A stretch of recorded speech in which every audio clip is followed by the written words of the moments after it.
Finally Bangalore வந்தாச்சு. குளு குளுன்னு மழையோட ஒரு மினி விலாக் தான். ஊருக்கு போயிட்டு வந்தாலே ஒரு டயர்டு இருக்கத்தான் செய்யுது. அதனால வந்து லேசியாக ஆகிடுது சமைக்கணுமான்னு சொல்லிட்டு.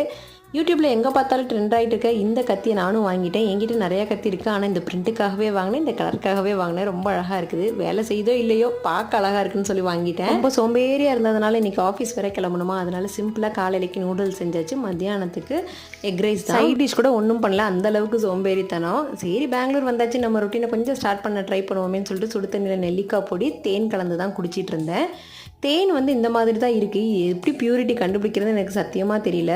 ஒவ்வொருத்தர் கிறிஸ்டலைஸ் ஆகும், சில பேர் ஆகாதுங்கிறாங்க. பார்க்க சுகர் சிரப் மாதிரி இருக்குது, ஒன்றுமே தெரில. ஏதோ ஒன்று தேன்னு நினச்சி குடிக்க ஆரம்பிச்சிட்டேன். அதுக்கப்புறம் ஆஃபீஸ்க்கு விடுகிடுன்னு கிளம்ப ஆரம்பித்தாச்சு. என் குட்டி வாண்டு வந்து அவனும் கிளம்பிட்டுருக்கேன்னு சொல்லிட்டு அவனும் தலையெல்லாம் சீவிட்டு, அம்மா நானும் உங்கள் கூட கிளம்புறேன் அப்படின்னு சொல்லிட்டு ரெடி பண்ணிகிட்டு இருந்தான். நாளைக்கு இன்னொரு மினி விலாகில் பார்க்கலாம். பாய்.